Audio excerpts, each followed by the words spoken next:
Entonces ellos le dijeron: ¿Por qué los discípulos de Juan ayunan frecuentemente y hacen oraciones, igual que los de los fariseos, pero tus discípulos comen y beben? Él les dijo: ¿Acaso pueden ustedes obligar a los amigos del novio a que ayunen mientras el novio está con ellos? Pero vendrán días cuando el novio les será quitado. Entonces, en aquellos días, ayunarán. También les dijo una parábola. Nadie corta un pedazo de un vestido nuevo para remendar un viejo. De hacerlo así, no solo romperá el nuevo, sino que el remiendo nuevo no quedará bien con el vestido viejo. Tampoco echan vino nuevo en odres viejos. De hacerlo así, el vino nuevo romperá los odres, se derramará el vino y los odres se perderán. Más bien, el vino nuevo debe echarse en odres nuevos, y así ambos se conservan. Y nadie que haya bebido vino añejo quiere del nuevo, porque dice: el añejo es mejor. Buenas tardes, amados hermanos. Este pasaje al que nos enfrentamos hoy comienza con una escena muy típica de los evangelios. Jesús se encuentra en una conversación o discusión con algún tipo de autoridad religiosa judía, ya fueran fariseos, saduceos, escribas o maestros de la ley, que lo cuestionan sobre su doctrina o conducta con el fin de desacreditarle. Vemos en el versículo 33 la pregunta a la que se enfrenta Jesús en este caso.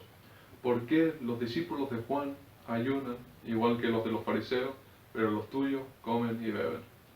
Pero este ataque a la conducta moral de Jesús tiene su origen en el pasaje inmediatamente anterior a este.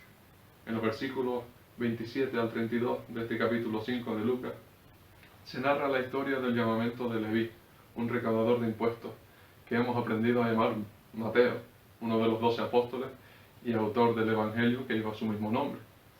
Mateo celebra muchísimo el ser llamado por Jesús, ofrece un gran banquete en su casa al que Jesús y sus discípulos asisten. Se ven acompañados en esta celebración por recaudadores de impuestos y otras personas. Estos serían los conocidos de Mateo, amigos y compañeros de trabajo. Los fariseos y los escribas no aprueban de lo que ven y lanzan una pregunta acusatoria. ¿Por qué comen y beben con recaudadores de impuestos y pecadores? Parece como si se basaran en el viejo dicho: dime con quién andas y te diré quién eres. Como si se cuestionaran: si tú dices ser enviado por Dios, ¿qué haces en tan mala compañía? La respuesta de Jesús es de las más conocidas de los evangelios. Los que están sanos no necesitan médicos, sino los enfermos. Yo no he venido a llamar a los justos al arrepentimiento, sino a los pecadores. No significando esto que los fariseos y los escribas fueran justos, ¿no?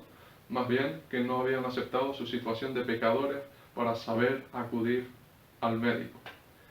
Es en respuesta a todo esto que se plantea la pregunta del versículo 33. Si Jesús ya ha respondido sabiamente sobre el porqué de la compañía que él tiene al comer, lo siguiente es acosarle por comer directamente. La respuesta de Jesús en los versículos anteriores también habrá puesto en funcionamiento la memoria de sus acusadores. Menciona la palabra arrepentimiento. Es una palabra fuertemente ligada a Juan el Bautista. Fue él el que llamaba al bautismo del arrepentimiento. Seguidamente, fue él el que testificaba de la llegada de Jesús.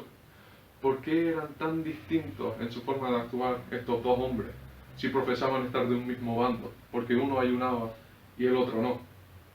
La respuesta de Jesús es la siguiente.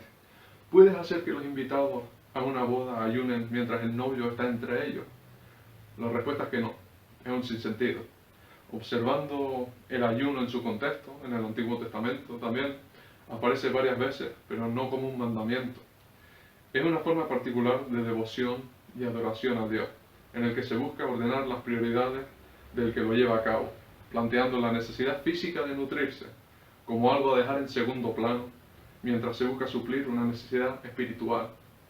Lo vemos en el caso del profeta Daniel, que al consultar el libro de Jeremías, toma conciencia que el tiempo de exilio en Babilonia está llegando a su fin y busca el rostro del Señor en oración y en ayuno. Y ora confesando la iniquidad de su pueblo y pidiendo que el Señor le sea fiel en concederles lo que ha prometido. Estos son los dos temas recurrentes en la oración acompañada por el ayuno: la confesión de pecados y la petición al Señor. ¿Son estos dos temas aplicables para Juan el Bautista? Muchísimo.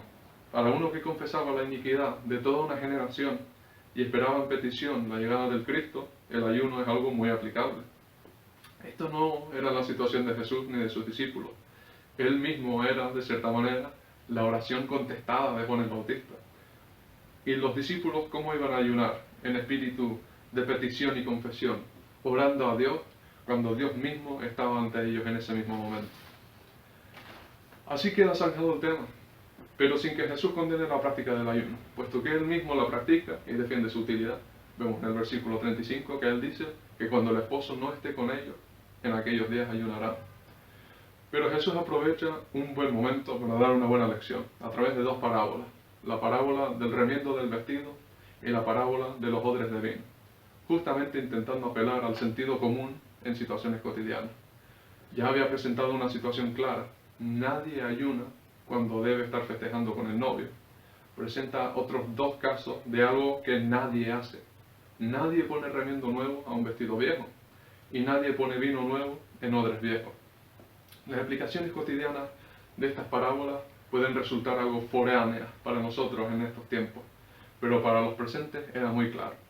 Un vestido viejo al que se le cose un parche de vestido nuevo sufrirá mucho en los ciclos de lavado y secado al encogerse y estirarse de manera despareja los dos textiles, haciendo aún peor la rotura original que se quería parchear.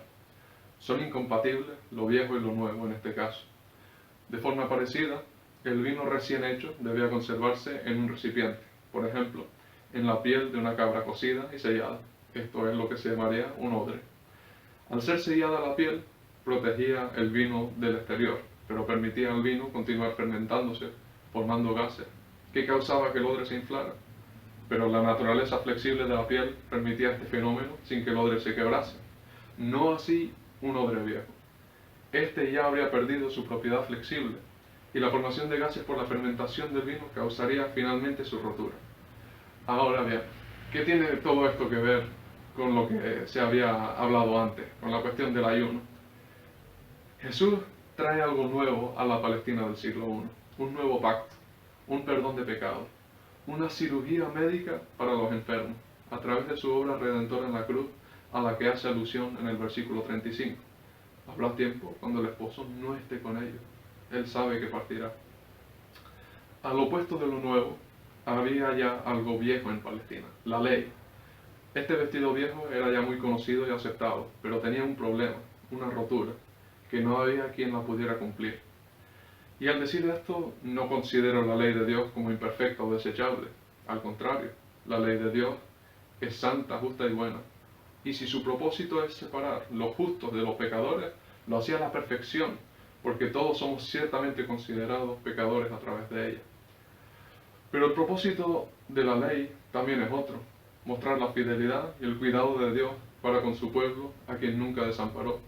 Sin embargo, con la ayuda de los fariseos y otros maestros de la ley, a través de la ley oral, que imponían cargas sobre los fieles que no eran mandamientos, como vemos en el Evangelio, casos como el lavado de manos y el ayuno, la fe judía y los que la practicaban se habían tornado inflexibles como un odre viejo, incapaces de recibir y conservar el vino nuevo de Jesús. Jesús mismo señala al final cómo el estar acostumbrado a las viejas maneras no permite ni siquiera levantar la mirada para aceptar algo mejor, porque dirá: el añejo es mejor. Justamente este domingo pasado, Josué y yo estuvimos en la iglesia de la calle Cervantes de nuestros hermanos de Fuerteventura, y una de las canciones que cantamos es Dame un nuevo corazón. También recuerdo que mi padre tenía un corito favorito titulado Haz de mí un vaso nuevo. Que estos dos títulos nos ayuden a recordar que necesitamos de la obra transformadora de Dios en nuestras vidas para aceptar el regalo de Jesús, el vino nuevo, el perdón de nuestros pecados delante de Dios, no por nuestros méritos al cumplir mandamientos, sino por fe en su gracia y su misericordia. De lo contrario, estaremos intentando parchear nuestras vestimentas viejas con parches nuevos, nunca llegando a buen fin y causando peores roturas. Levantemos la mirada y aceptemos la vestimenta nueva y perfecta, sin roturas, que está ante nosotros y que Jesús nos ofrece.